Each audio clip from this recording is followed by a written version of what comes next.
Je vous souhaite les bienvenus ce soir pour les ESCA Space Talks et j'aimerais bien commencer avec un remerciement pour l'organisation de cette conférence-là ici à l'ESCA, excusez-moi, à l'ESIO, surtout par Curiosity, l'association ici à l'ESIO. Merci que vous nous accueillez ici à l'ESIO dans un joli amphi où on a un public qui est bien intéressé au sujet de la futurologie, qui on va entendre plus tard par Harald Köpping-Athanasopoulos, qui est à mon côté. J'aimerais aussi bien remercier les Terres des Sciences qui ont permis de nous inscrire avec les ESCA Space Talks dans le cercle des conférences qui vous organisez sur les sujets d'astrologie. Astronomie. Tout à fait, astronomie. Donc, merci de nous accueillir ici à l'ESIO et merci aux Terres des Sciences pour cet accueil aussi. Peut-être il faut dire quelques mots sur les ESCA Space Talks pour ceux qui n'ont pas suivi les années précédentes. On a commencé les ESCA Space Talks, ça fait 5-6 ans, je dirais, avec une présentation par le directeur général de l'Agence spatiale européenne, l'ESA, Jean-Jacques Dordain, qui a fait les premiers discours dans les ESCA Space Talks.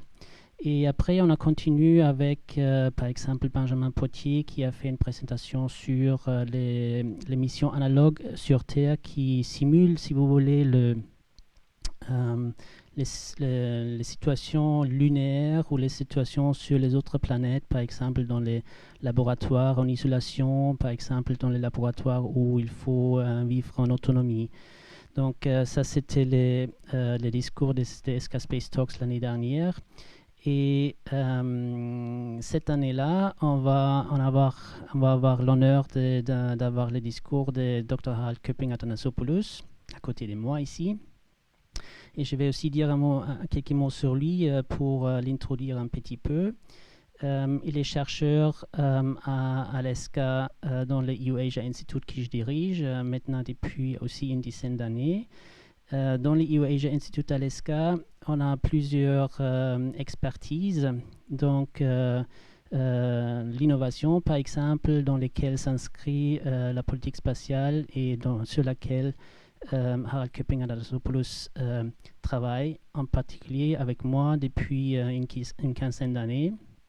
Et aussi, bien sûr, avec Antonella Forgani qui est en charge d'organiser des ESCA Space Talks. Malheureusement, elle ne peut pas être là aujourd'hui parce qu'elle est juste devenue mère et je la remplace. J'espère que je fais bien. Et c'est la raison pourquoi moi je suis ici, pas Antonella Forgani. Donc, depuis une quinzaine d'années, on travaille à l'ESCA, dans l'EU-Asia Institute, sur la politique spatiale et on évoque des politiques visionnaires pour l'intégration européenne, particulièrement la politique spatiale. Et la question principale, je pense, qu'on va évoquer ce soir dans cette conférence-là, c'est comment est-ce qu'on veut construire notre futur, notre société future, comment est-ce qu'on imagine notre futur proche. Et un moyen de le faire, c'est effectivement par les science-fiction. Et Dr. Harald Köpping-Athanasopoulos va nous présenter ça dans l'heure à venir. Merci. Depuis les années 90, ça a vraiment commencé à changer, encore une fois. Parce que maintenant, dans les séries de science-fiction, la Terre est presque toujours complètement détruite. Vous pouvez regarder des séries de science-fiction aujourd'hui, même dans Star Trek. Il y a des nouvelles séries de Star Trek. Oui, c'est toujours dans une future optimiste, mais il y a de la guerre, il y a des intrigues, il y a le comportement humain est vraiment problématique dans les nouvelles séries. Ils sont très pessimistes. La majorité des séries et des films aujourd'hui sont pessimistes. Et on a un peu perdu cet optimisme. Et j'ai juste dit que la science-fiction a un impact sur notre imagination du futur. Qu'est-ce que notre imagination du futur aujourd'hui? On est toujours optimiste? Je ne crois pas. La majorité des gens est pessimiste pour notre société. Et je crois que la science-fiction peut-être a quelque chose à faire avec ça.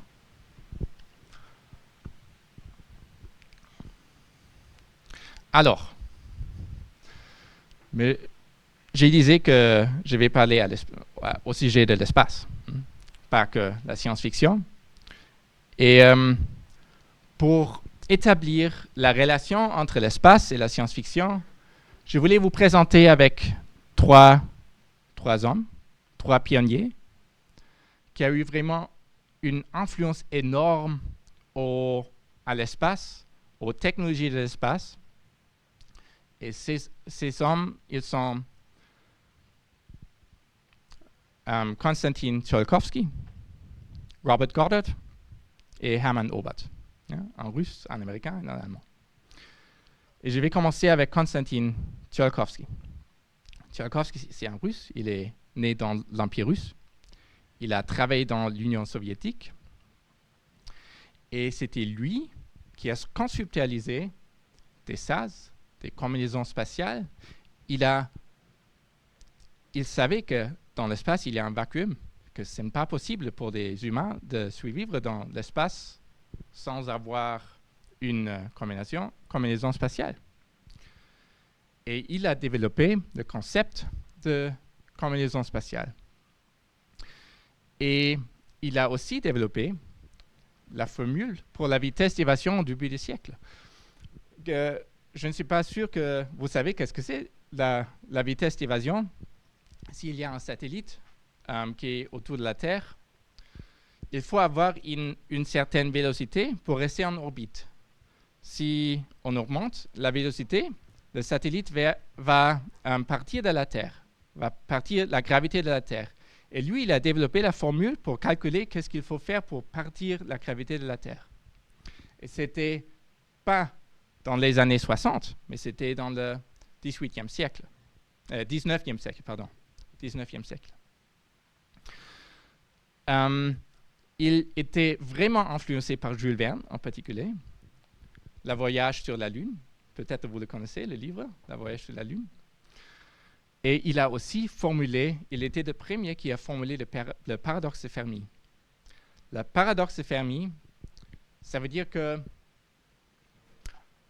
on sait que sur la Terre, c'est possible pour la vie de se développer spontanément, sans une intervention spirituelle, si vous voulez. C'est possible avec les lois de physique et de chimie qui existent pour la vie de se développer spontanément.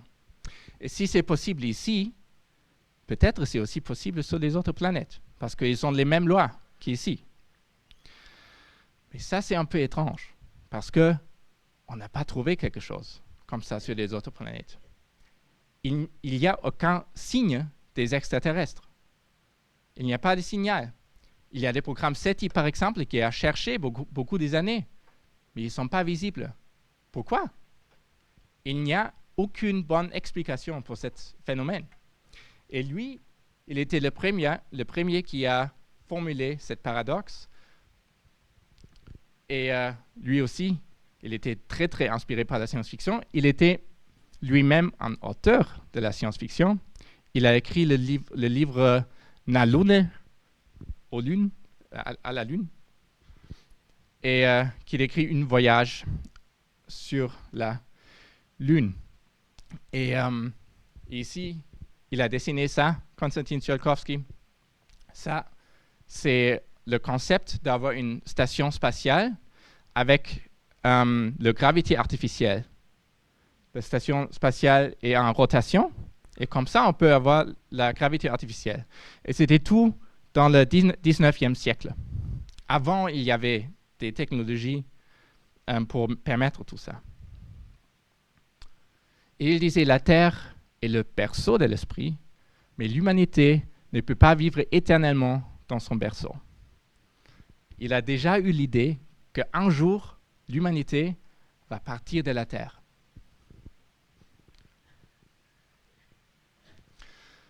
Le deuxième pionnier de l'espace de lequel je voulais parler, c'est Robert Goddard, qui est très connu parce que il a travaillé dans le programme Apollo de NASA. Et lui, il était le premier qui a développé une fusée à propulsion liquide. Et j'ai vu que ici, vous avez un projet pour développer une fusée à ESEO. Et je crois que son projet était très, très similaire à ça. Et quand il a inventé ce concept d'avoir une fusée qui est capable d'aller en espace, il était complètement ridiculisé par ses collègues. Il disait non, c'est pas possible. C'est pas possible de développer une fusée comme ça. Quelle était la différence? Lui, il était inspiré par la science-fiction. Il a lu Jules Verne, il a eu le rêve de l'humanité sur la Lune, et il était aussi très inspiré par H.G. Wells, La guerre des mondes, probablement vous le connaissez, c'est une histoire très connue. Et lui, il disait, il est difficile de dire ce qui est impossible, car le rêve d'hier est l'espoir d'aujourd'hui et la réalité de demain.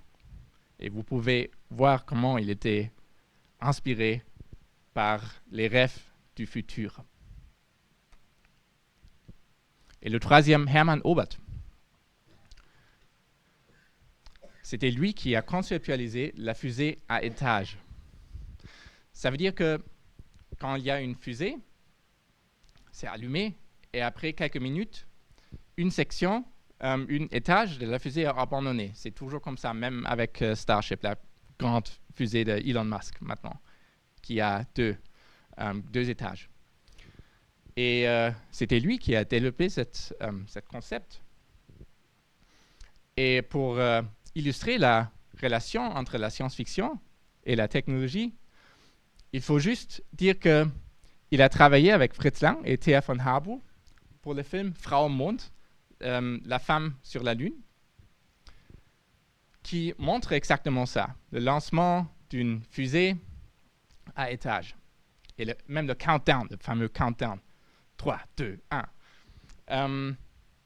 Je vais vous montrer une scène de ce film. J'espère que ça va.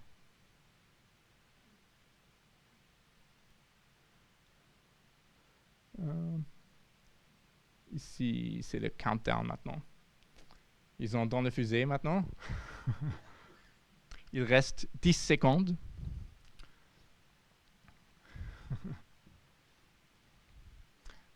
Et c'est un film de 1929.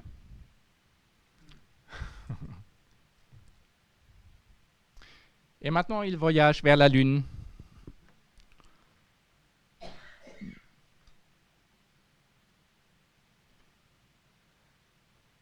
Ils ont réalisé, les réalisateurs du film, que la gravité, c'est vraiment très très dur quand tu es dans une fusée comme ça. Mais maintenant, il va lancer le deuxième étage. Et ça, c'était réalisé en 1929. 40 ans avant l'alunissage.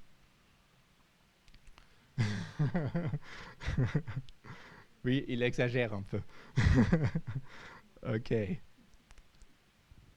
Hermann Oberth, il a travaillé dans la République Weimar. Après, il a travaillé pour les nazis, comme Wernher von Braun aussi. Et après, il a travaillé pour les Américains.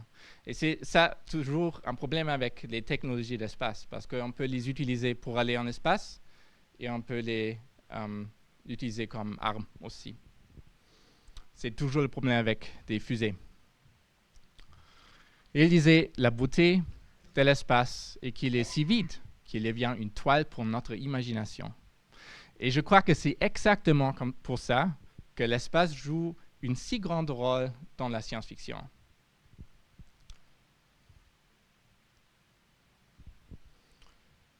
L'alunissage et Hermann Oberth, Wernher von Braun, Robert Goddard, ils ont tous été inspirés par la science-fiction et c'était eux qui ont réalisé l'alunissage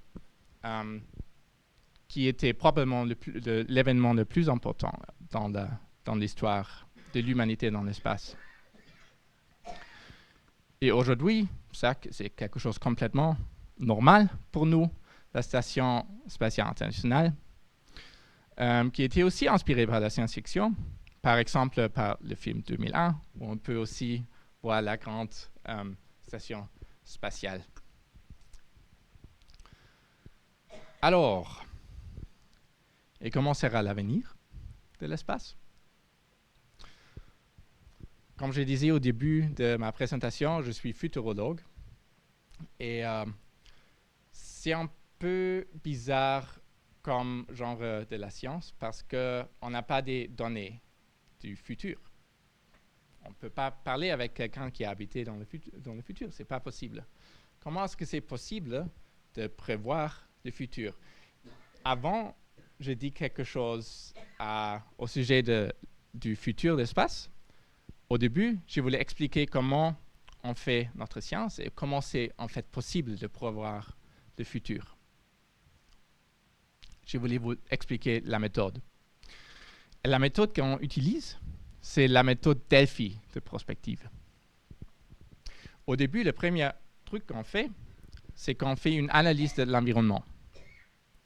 Comment est-ce qu'on fait ça? On fait des recherches sur Internet, on regarde des vidéos sur YouTube, on écoute des podcasts et on lit des articles, des articles des journalistes, des articles des scientifiques.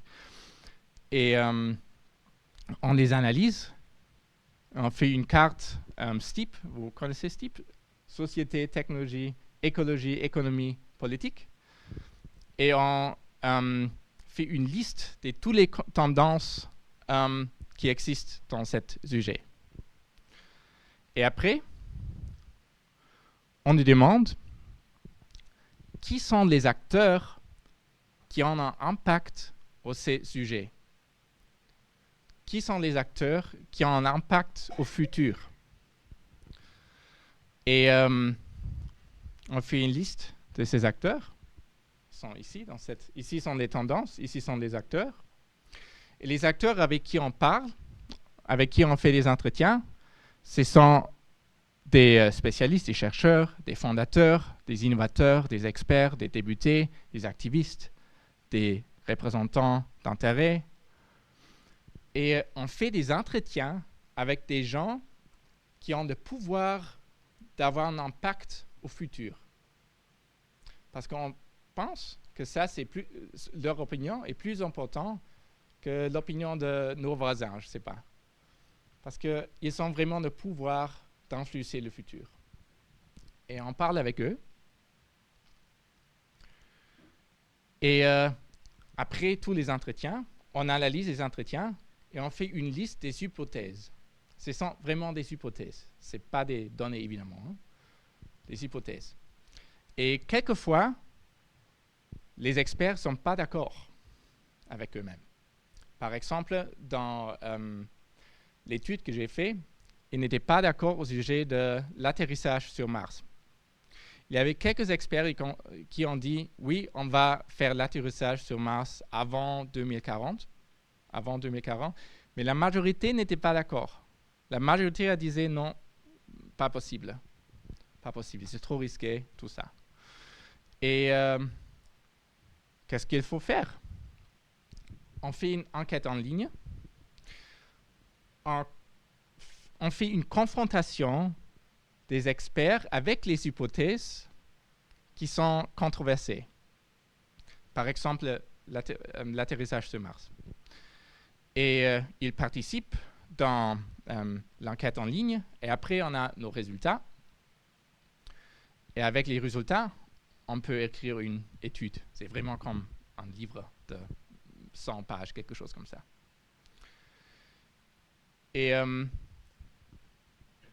il faut vraiment dire que c'est très important que la précision des hypothèses sur le futur diminue avec le temps, évidemment.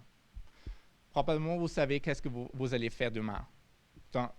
Dans une heure, probablement, vous le savez que vous allez partir. Et demain, vous le savez, mais pas précisément. Mais dans une année, qu'est-ce que vous allez faire? C'est vraiment difficile de le dire. Et c'est pour ça qu'on a dit qu'on va explorer les prochaines 10 années. 10 années, parce qu'après ça, la précision est perdue. Et c'est aussi parce qu'on travaille avec des compagnies, et les compagnies, ils veulent que ils font leur stratégie basée sur notre étude. Ils veulent utiliser notre étude pour faire leur stratégie. Et une stratégie, normalement, c'est pour 5 ans ou 10 ans. C'est aussi pour ça qu'on a choisi cette limite. Et quelque chose d'autre qui est important dans la futurologie, c'est qu'il y a une différence entre les futurs souhaitables et le futur probable. Dans la science-fiction, souvent, particulièrement dans la science-fiction qui a été écrite avant les années 60, on peut trouver des futurs souhaitables. Pas vraiment des futurs probables. Mais dans la futurologie, on s'intéresse pour le futur probable, parce qu'on le fait pour des compagnies pour faire des stratégies avec une étude. Alors, le futur probable, c'est ça que je vais vous montrer maintenant. Vous pouvez télécharger cette étude sur notre site internet, si vous voulez. C'est en anglais, malheureusement, c'est pas en français. Mais l'étude commence avec des récits, des courtes histoires de science-fiction. Dans ma étude, par exemple, c'est un agriculteur en Irak.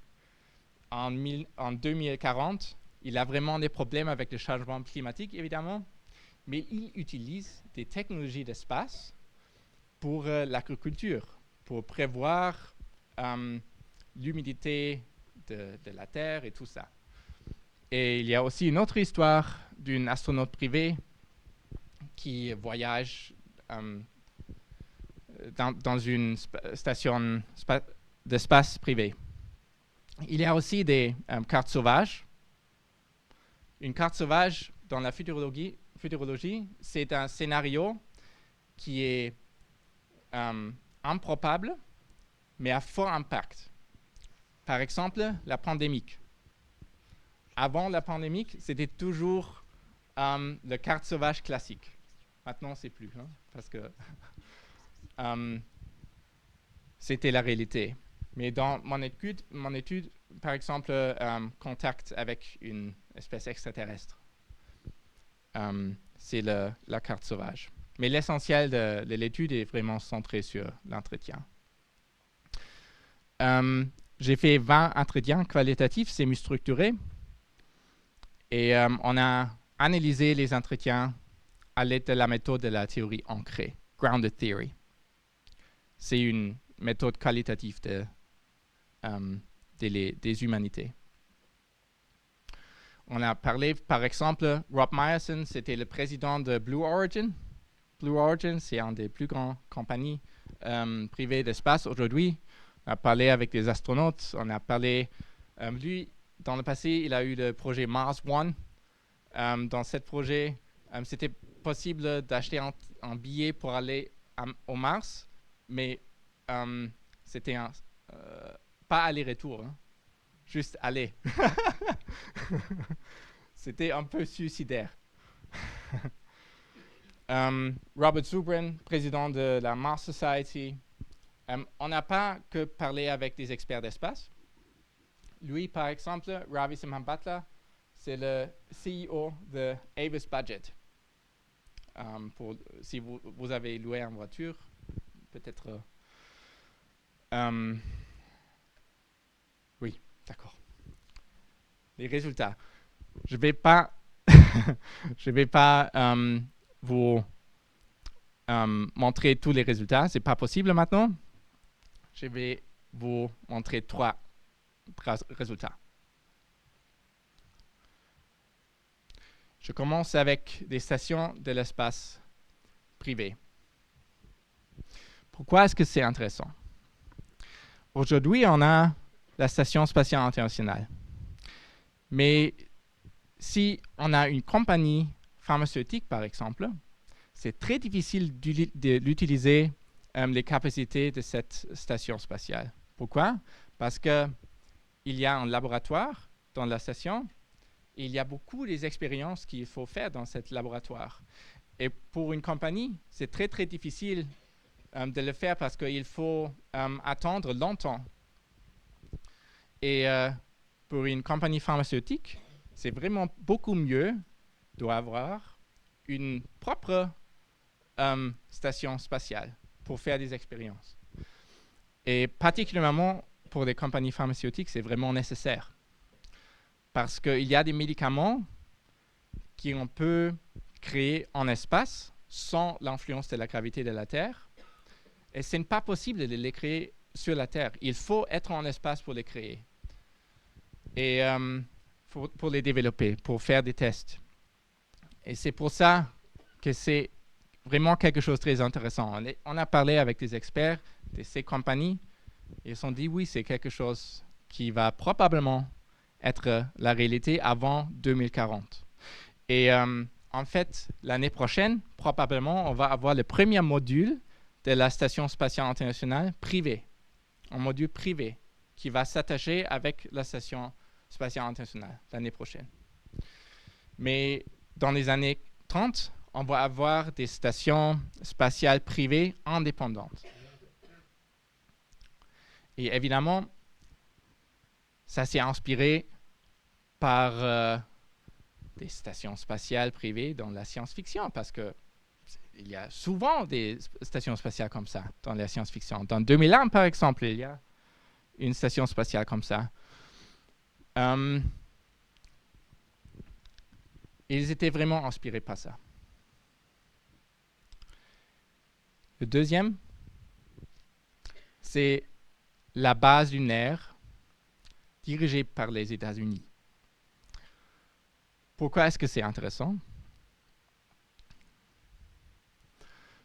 Parce que dans les années 60, les Américains, ils ont lu La Nuit des Sages, mais ils sont voyagés sur la Lune, ils ont pris quelques roches et ils sont retournés.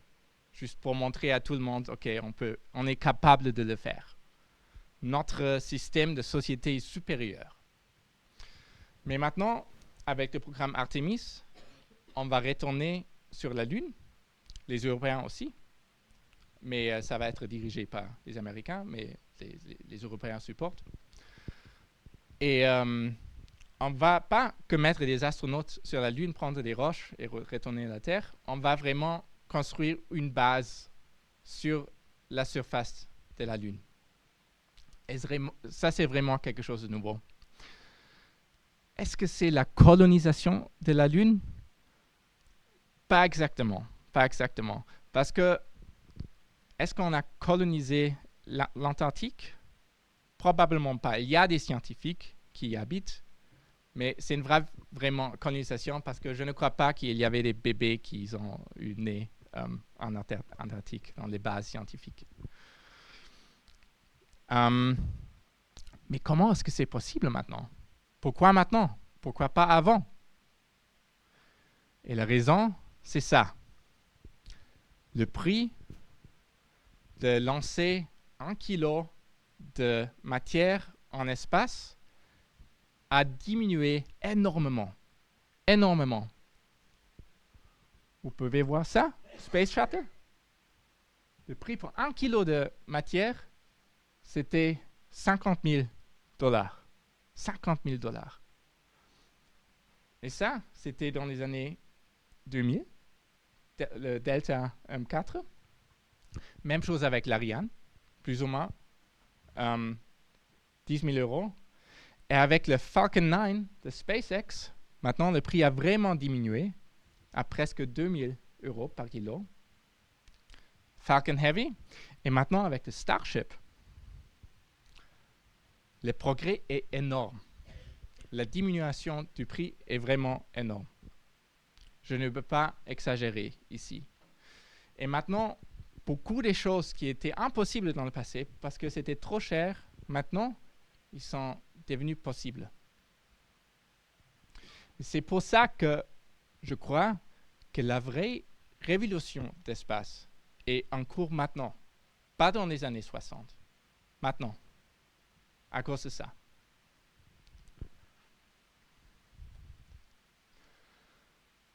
Et évidemment, il ne faut pas le dire, je ne dois pas le dire, mais il y avait beaucoup de bases surface de la Lune dans la science-fiction. Ça, par exemple, je l'ai pris d'une série qui s'appelle For All Mankind.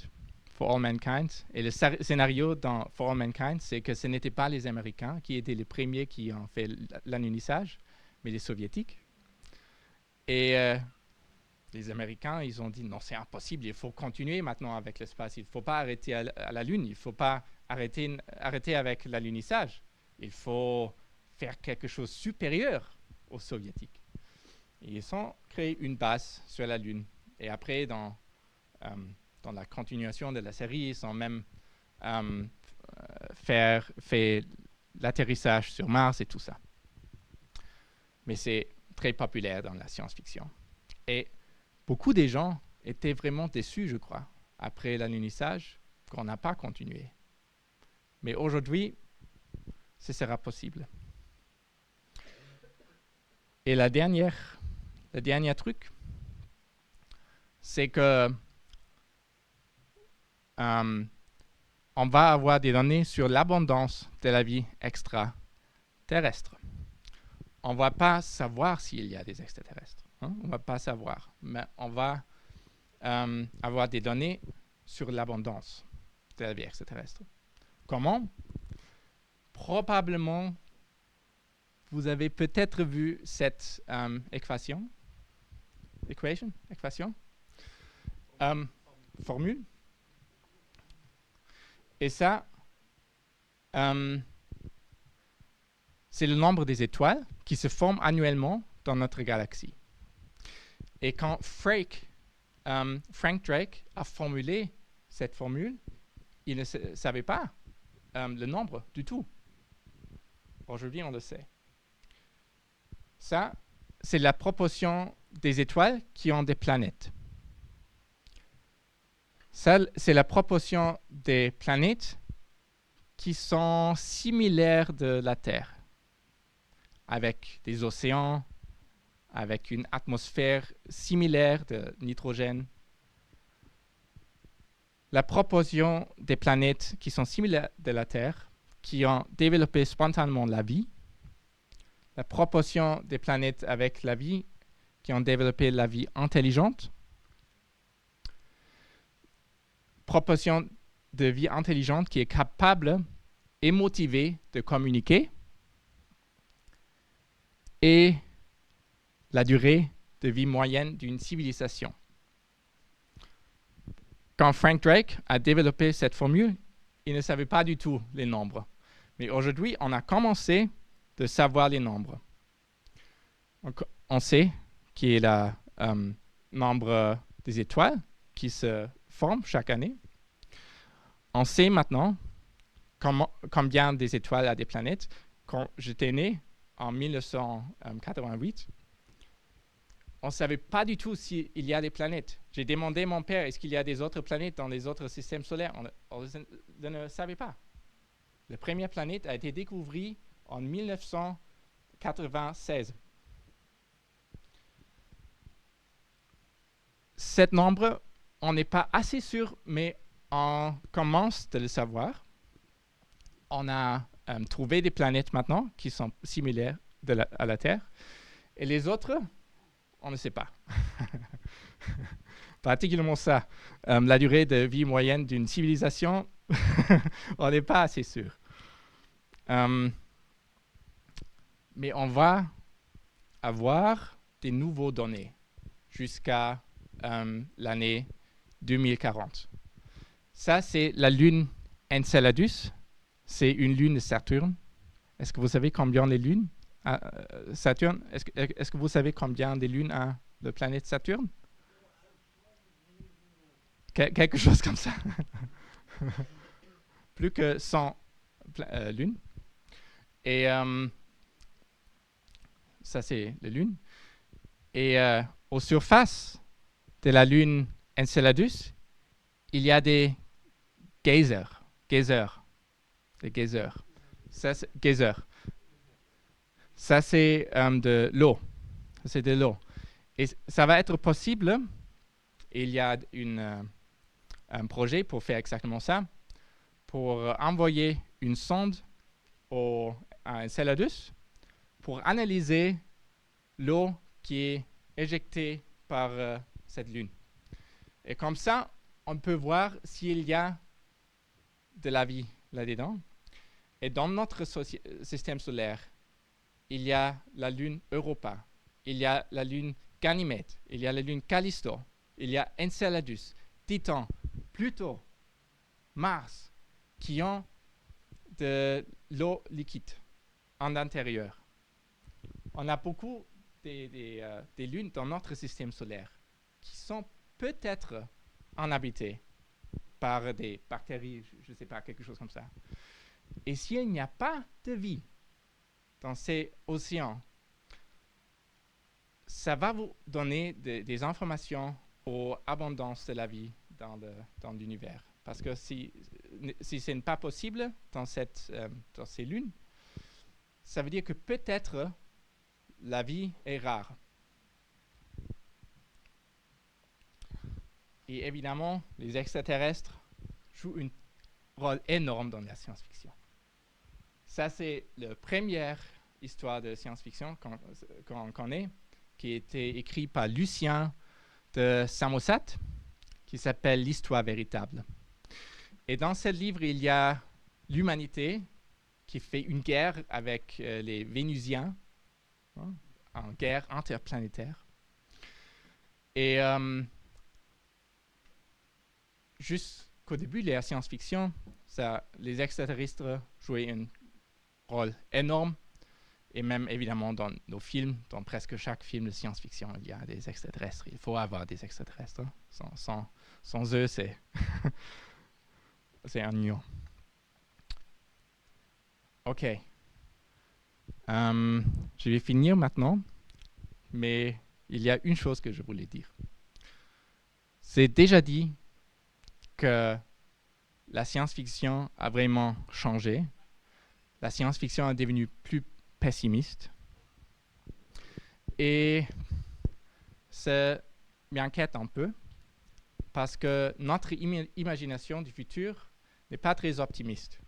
Et mes enfants, par exemple, mes deux filles qui ont 5 ans et 8 ans, ils sont très optimistes pour le futur. Ils sont très, très contents d'être capables de vivre dans cette futur, dans le futur que j'ai décrit dans mes études. Et notre pessimisme, je le trouve un peu difficile pour les enfants qui existent aujourd'hui. Et c'est pour ça que je le trouve très important aussi de développer des scénarios optimistes pour la future. Et j'espère que peut-être que le futur de la science-fiction va devenir plus optimiste. Et un exemple pour cet optimisme, par exemple, c'est un livre de Kim Stanley Robinson, La ministère pour le futur, qui est excellent. C'est situé dans l'année 2040, quelque chose comme ça. Et la Terre est vraiment changée par le changement climatique, mais l'humanité a trouvé des solutions pour survivre et pour la restauration de la Terre. Et il faut croire à ça pour le réaliser. D'accord. Merci beaucoup pour votre patience avec mon français et avec ma présentation. Merci beaucoup.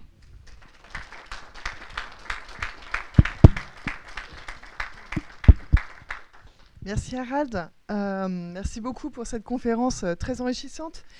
Probablement que notre public a des questions. J'en ai déjà une. Comment on se lève un matin et on se dit j'ai envie d'être futurologue?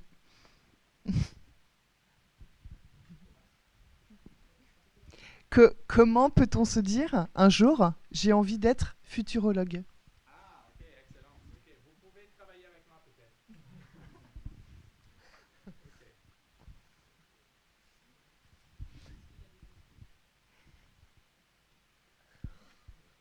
Est-ce que du coup le public, avez-vous des questions? Oui.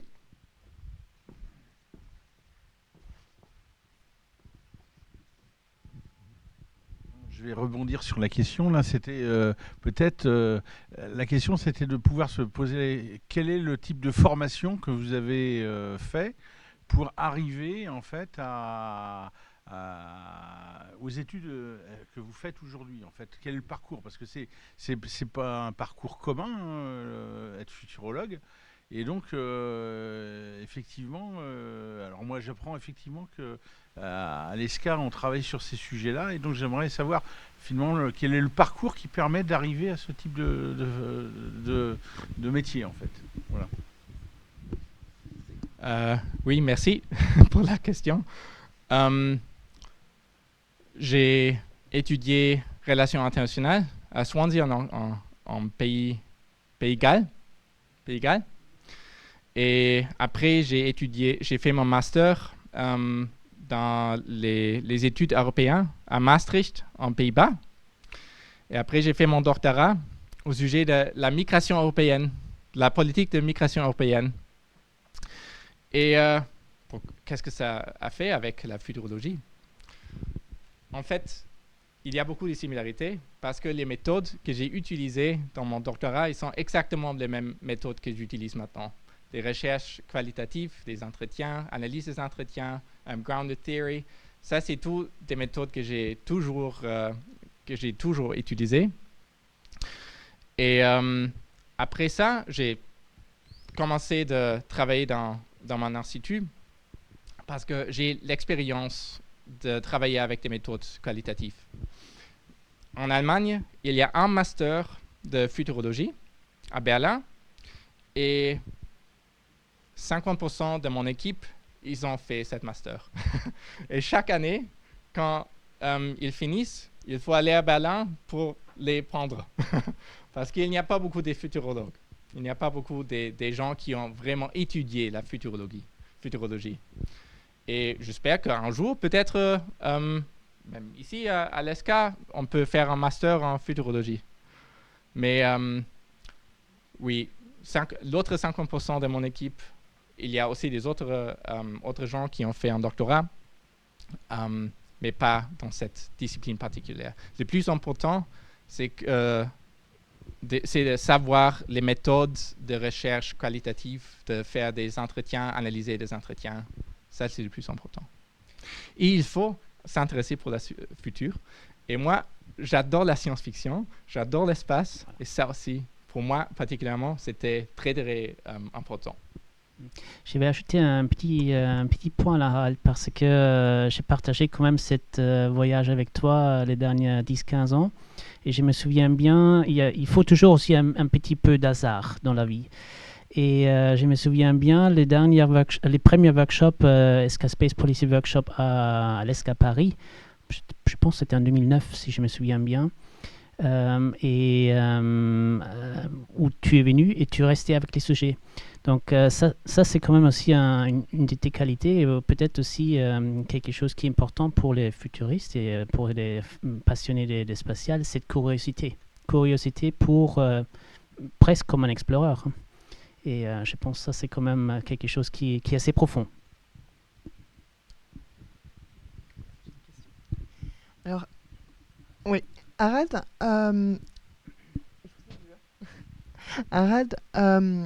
vous avez dit tout à l'heure que la science était influencée par l'art.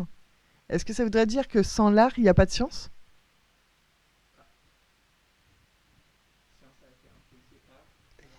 L'art. Je trouve que la science-fiction, c'est d'art. Et c'est pour ça que je le prends sérieusement, la science-fiction, parce que c'est de l'art. Et je crois que Kim Stanley Robinson, c'est un des meilleurs auteurs vivants, en fait. Et il écrit que de la science-fiction. Et particulièrement en espace, je le trouve très intéressant qu'avec le projet de Elon Musk, maintenant, d'avoir des touristes dans le Starship, il y avait beaucoup des artistes qui veulent utiliser l'opportunité d'aller en espace, parce que l'espace, il y a beaucoup de projets, des arts en espace qui sont imaginables, non? Oui.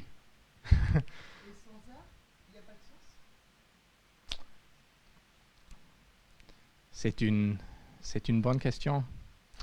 Zanzar,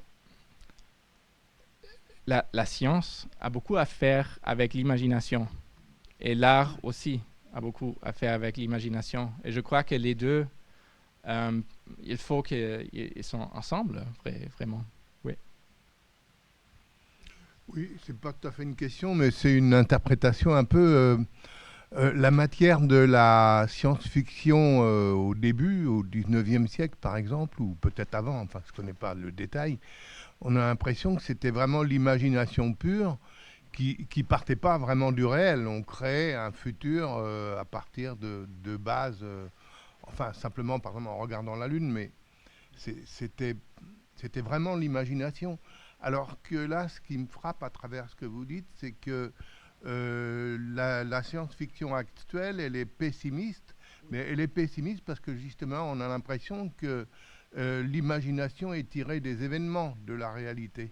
Et c'est totalement différent par rapport à la vision de la science-fiction au début, où vraiment il y avait une imagination pure, alors que là, on crée une imagination sur des événements actuels, alors qu'on se projette plutôt dans la première phase de l'histoire de la science-fiction. Donc, j'ai beaucoup aimé d'ailleurs votre message optimiste. Il vaut mieux ne pas être trop influencé justement par la science-fiction actuelle qui est plutôt pessimiste. Mais ce qui est frappant, c'est qu'on a l'impression que la SF, elle est actuellement influencée, non pas par un futur, mais par une réalité actuelle, quoi. Enfin, c'est le sentiment que j'ai, quoi. Enfin, heureusement, vous êtes optimiste et je pense qu'on a beaucoup de moyens et ça, c'est vrai que c'est fantastique. Et je suis devenu plus optimiste jusqu'à je suis devenu futurologue. Et ça, je le trouve aussi intéressant. Mais je voulais aussi répondre à vos pensées. Je suis plus ou moins d'accord avec vous, mais pas entièrement, parce que je crois que même dans le 19e siècle, il y avait une arrogance, je crois. Il y avait une arrogance que les gens pensaient que tout est possible.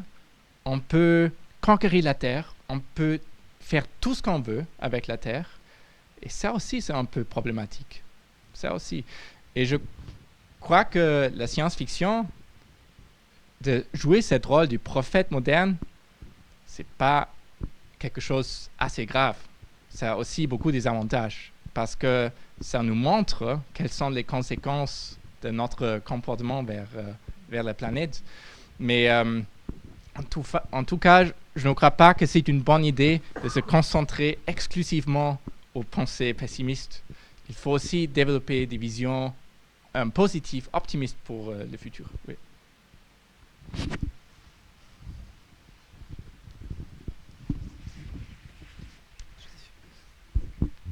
Juste une question un peu naïve, je ne comprends pas bien le lien entre des étudiants en école de commerce et puis une intervention autour de la futurologie et de la science-fiction et de la science que vous portez ce soir. Pour ça, je ne comprends pas bien le lien que vous pouvez faire en tant qu'enseignant par rapport à ça. Ok, peut-être je peux l'expliquer. La futurologie est une science qui est vraiment en demande en ce moment par des compagnies. Moi, je ne travaille pas pour le grand public. Je travaille pour les compagnies. Par exemple, l'étude que j'ai faite au sujet du futur de l'aviation, c'était pour une compagnie en Allemagne, une des plus grandes d'Europe. L'étude que j'ai faite au sujet du futur du vin, c'était aussi pour une compagnie. Ce n'est pas des études publiques. Vous ne pouvez pas les télécharger. Pourquoi? Parce que les compagnies, ils veulent formuler leur stratégie pour la future sur nos études. Et ils demandent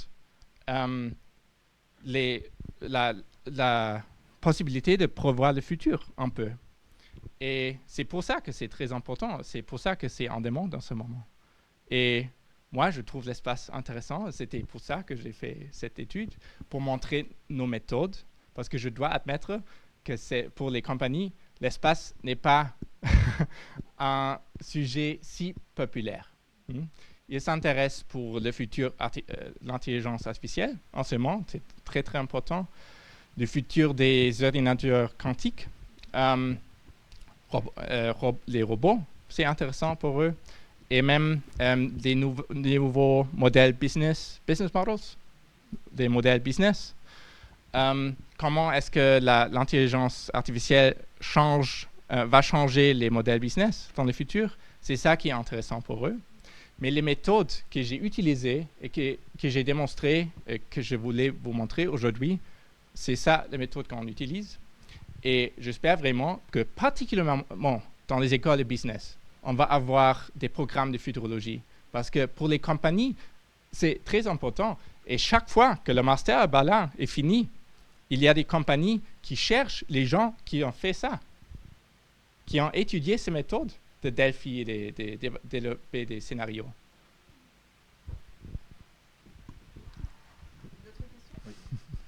Merci beaucoup pour la présentation. J'avais une question par rapport aux entretiens que vous avez fait passer aux personnes qu'on peut dire futurs décideurs ou influenceurs. De ces entretiens, est-ce que vous auriez un ou deux exemples d'idées, d'une part optimistes, qui permettraient de réaliser le scénario que vous présentez à la fin, donc un regain d'optimiste dans l'ASF, et une ou deux idées ou exemples sur des scénarios plus pessimistes? Scénario optimiste. La majorité était optimiste et c'est pour ça que je disais que quand j'ai commencé à travailler comme futurologue, je suis devenu plus optimiste en fait pour le futur. Ils ont dit par exemple que dans le futur, on va avoir une base sur la Lune, comme je disais. On va avoir d'intérêt gratuit pour tout le monde, partout. Il ne faut pas avoir d'Internet satellite. Ça va être possible. Ça va être possible de prendre des matériaux sur la Lune pour produire de l'essence pour des fusées. Parce que ça, c'est extrêmement important pour la colonisation d'espace, d'avoir d'essence qui est produit en place. Un instant. Je vais juste ouvrir.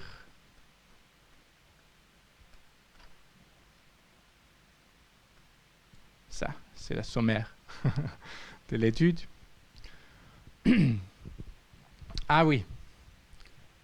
Ça, c'est très important parce qu'en ce moment, les satellites, après quelques années, ils sont abandonnés et ce n'est pas possible de les réparer. Dans le futur, ça va être possible de réparer des satellites parce que ça va être beaucoup moins cher de lancer quelque chose dans l'espace. Et on va trouver une solution pour le problème des prix spatiaux. Ça aussi, on va le trouver, c'est optimiste. Mais il y avait aussi il y a aussi des tendances qui sont un peu pessimistes. Par exemple, dans le passé, c'était toujours impossible d'avoir une guerre en espace. Pourquoi? Si on lance une fusée vers l'espace pour détruire un satellite, ça crée un nuage de débris qui a le potentiel pour détruire des autres satellites. Et ça peut commencer une cascade de destruction en espace. Et une guerre en espace, dans le passé, c'était toujours la fin de notre utilisation de l'espace. Dans le futur, peut-être ça va changer. Pourquoi? Comme j'ai juste dit, ça va être possible de réparer des satellites. Et si on a un satellite qui peut réparer un satellite, ce satellite va aussi être capable de détruire un satellite. Imaginez-vous que maintenant, dans la guerre en Ukraine, l'infrastructure spatiale joue un rôle énorme, même pour les Ukrainiens et pour les Russes. Et les Ukrainiens, en fait, sont dépendants d'une technologie qui est la propriété d'une compagnie privée, qui est aussi une complètement nouvelle situation. Mais c'est dans l'intérêt russe de détruire cette infrastructure, évidemment, parce que comme ça, c'est plus facile pour eux de gagner. Et en ce moment, c'est toujours trop dangereux de le faire, mais dans le futur, quand on a des satellites qui peuvent détruire des satellites individuels, peut-être on va malheureusement commencer l'âge de guerre en espace. Oui. Malheureusement, ça aussi, c'était un résultat de cette étude. Une autre question, alors. Concernant l'industrie pharmaceutique que vous avez évoquée tout à l'heure, et le lien avec l'espace, il y a une impossibilité de fabriquer certains médicaments innovants sur Terre, alors. C'est ce que je voulais savoir. Et il y a peut-être aussi des délais de production beaucoup plus courts. Mais en tout cas, il y a une impossibilité de produire certains médicaments. Ah bon? Et pour quelle raison? En fait, je voulais l'expliquer un peu plus en détail, mais mon français est assez limite. Mais c'est quelque chose à faire avec des cristaux, avec des cristaux. Et quand ils se forment sur la Terre, ils ne sont pas exactement... maintenant... Oui, dans la configuration qu'il faudrait. Oui, quoi, dans la configuration qu'il faut, il faut avoir une... ça va. Mais en espace, on peut avoir cette configuration, exactement, parce que c'est quelque chose à faire avec la gravité. La gravité sur la Terre se rend impossible.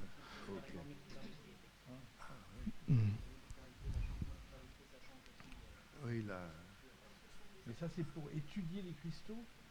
Non, fabriquer des médicaments. Fabriquer des médicaments. Il faut avoir ces cristaux pour certains médicaments qui on a besoin pour traiter cancer et Alzheimer. C'est le même, presque la même chose. Oui. Et pour ça, c'est pas sûr que ça va être mieux que les médicaments qui sont produits sur la Terre. C'est pas sûr, mais il faut faire des tests et pour les produire en espace, pour le voir, pour faire des tests.